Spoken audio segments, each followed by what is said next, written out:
సరే ఏం జనం సేర్రే అనేక సెకండ్ అక్కడ ఆవులపల్లి దగ్గర అక్కడ సేర్రే పెద్దకోళ్ళ దగ్గర సేర్రే ఆడికి రవ్వంత ఒక 100-200 జనం దగ్గరే అక్కడి నుంచి ఆతకో ఇంకో ఆడోకి 100-300 జనం దగ్గరే చూడు దాకా 500 జనం తగ్గిపోయేది.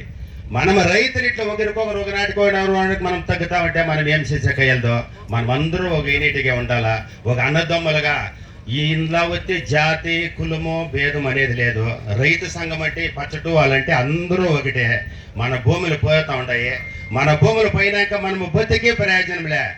ఇదే కుమ్మదేపల్లి నా ఫ్రెండ్ వాళ్ళు ఉండారు, లైలాండ్కి నేల పైడ్చా దుడ్డు వచ్చి అప్పుడు ఇడిసారి తండ్రి ఇడిసేసరే డ్యాన్స్ ఆడరే సెలవులు చేసరే ఈ పది అదే లైలాండ్కు 7:30 అంటే 7:30 టిఫన్లో భోజనం వేసుకుని పోయి 7:30 అంటే 7:30 గేట్లో నిలుచుకుంటారు. పాపము వాళ్ళ సొత్తు పోయా సని పట్టే వాళ్ళ దగ్గర వాచ్మెన్ పనికి పోతా ఉంటారు. మనకి అదే గతి, ఇదే కన్ఫర్మ్గా వాచ్మెన్ పనులు కూడా మనకి ఇచ్చేలే. ఇదే ఊడుస్తా చూడు బయట గూడిసే పని కూడా ఇచ్చేలే. లోకల్లో యాలు ఇచ్చేది అంటే వాడు ఉంటాడు, ఏమన్నా ఒక తొందర చేసినట్టు వాడు ఊరోళ్ళకి ఫోన్ వేస్తాడు, వస్తారు గలాట్ చేస్తారు అని చెప్పేసి లోకల్లో ఒక పని కూడా ఇచ్చేలే. చాలా కీలుగా బతుకుతాము, చాలా అధ్వానంగా బతుకుతాము. అందరూ తెలుసుకోండా. నేనేం చెప్పేదంటే ఏడీఎంకే కాదు, డిఎంకే కాదు, బీజేపీ కాదు, కచ్చీల గురించి ఎవరు మాట్లాడేదిలే. మనకి దాని గురించి లేదు.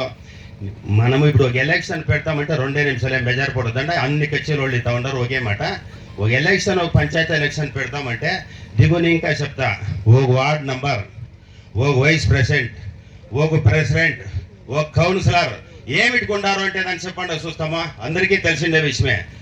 ఒక డ్రైనేజ్ వదియాలా, ఒక లైట్ వేయాలా, ఒక కస్టమర్ సుఖం చూడాలా, ఒక న్యాయము కస్టమర్ సుఖం అంటే పోలీస్ స్టేషన్ చూసుకోవాలనే దానికి ప్రెసిడెంట్, వైస్ ప్రెసిడెంట్, కౌన్సిలర్ అనేది అంతే.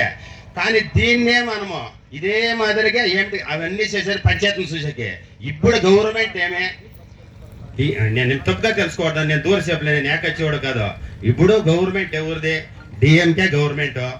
ఇప్పుడు ఎవరు మనకి ఎవరు ఎమ్మెల్యేగా ఉంటారో, ఎవరు ఎంపీగా ఉంటారో, ఇప్పుడు రూలింగ్ గవర్నమెంట్ ఎవరిది? అసెంబ్లీలో పోయి డిఎంకే వాళ్ళు మాట్లాడేకవుతుందా, ఏడీఎంకే వాళ్ళు మాట్లాడేకవుతుందా? ఎదురుకొచ్చి వాళ్ళు ఉండొచ్చును, వాళ్ళది నడిచేలే. ఇప్పుడు రూలింగ్ ఎవరిదే? డిఎంకే వాళ్ళది. ఆడ అసెంబ్లీలో ఎట్లా అడిగిరి ఎయిర్పోర్ట్ కావాలని, అన్ని మాకు అది కావాలని, ఎలర్జీ కార్డు కావాలా, ఎయిర్పోర్ట్ కావాలని ఆడ అడిగిరు కదా. ఇప్పుడు మేము క్యాన్సిల్ చేస్తామని ఎమ్మెల్యే చెప్పినాడు కదా. అదే మాదిరిగా అసెంబ్లీలో మాట్లాడు, అసెంబ్లీలో మాట్లాడే అదే న్యూస్ కన్నా మన ఫోన్లోకి వచ్చాయంటే మనకి కన్ఫర్మ్ మన ఎమ్మెల్యే 50,000 ఓట్ల 1,00,000 ఓట్ల లీడ్లో గెలిపిస్తాం. మన కష్టం గెలిపిస్తాం. లేదు మనకి ఎదురుకొచ్చి వాళ్ళు కాపాడరా, ఎదురుకొచ్చి 1,00,000 ఓట్లలో గెలిపిస్తాం.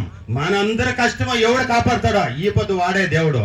సొత్తు పైనాక సమాధులకి దా పోవాలా, సొత్తు పైనాక గుంతల్లోడి పెట్టుకోవాలంటే మనం సమాధులకి దా పోవాలా.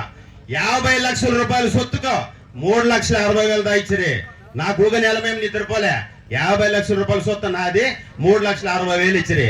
మేము యాటికి పోయేది ఏం రోడ్డు దాన్ని డెవలప్మెంట్ అవుతుంది నిడిచిపోయి ఈ పక్క 1 కిలోమీటర్లు అంట, ఈ పక్క 1 కిలోమీటర్ అంట. ఊర్లూరులే వలేసినట్ల, చేపలు వలేసినట్ల ఊర్లూరులే పోతుంది. ఏడపై మనం బతికే చెప్పండా. దానికి నేనేం చెప్పేదంటే మన వైప్రకాశాన్ గారికి చెప్తా ఉండము, మా కష్టం మీరు తీరండా, మా కష్టం మీరు కాపాడండా. ఎన్ని మీటింగ్లు 100 మీటింగ్లు వేసినా లేదా పేరానిపల్లి రోడ్లో చంపుతారా చంపడ్డా, మీరు ఎత్తుపోయి ఎన్నాళ్ళు వేస్తారా జైల్లో వేయండా. పేరానిపల్లి రోడ్ మనం బంద్ చేయాలా. 25,000 జనము 30,000 జనం ఒకటయ్యే మన పేరానిపల్లి రోడ్లో బంద్ చేయాలా. ఏని ఎందరిలోగా వేస్తారా వేయండా. దానికి అవసరం ఈ రైతు సంఘానికి అవసరం. నా ప్రాణమే పోయిస్తాను సరే, నేను ఇప్పుడు చెప్తాను. అందరూ చచ్చిపోతాను సరే, నా సాగుకురండా మీరు అందరూ రండి. దీనికి అవసరం. నాకు 2 బిడ్డలు ఉండరు, నా ప్రాణం పైన నేను నేల ఇడిచేలే. నేను సస్తే మీరు అందరూ రాండా. ఈ పేరానిపల్లి రోడ్డు లారీ కింద కొనుక్కుంటాను సరే, ఫస్ట్ నేను కొనుక్కుంటాను నేల రూపాయల నేల ఉలిపెట్టాలనా. ఈ మన తల్లి మన అందరూ ఈ చుట్టూ తెలియతావని ఇంకా అత్తే బార్డర్ వరకును అందరూ రైతు సంఘం అందరూ ఒకటే, అందరూ రావాలా, నేల ఉలిపెట్టాలా. ఈ 5 నిమిషాలు నాకు అవకాశం ఇచ్చిన దానికి అందరికీ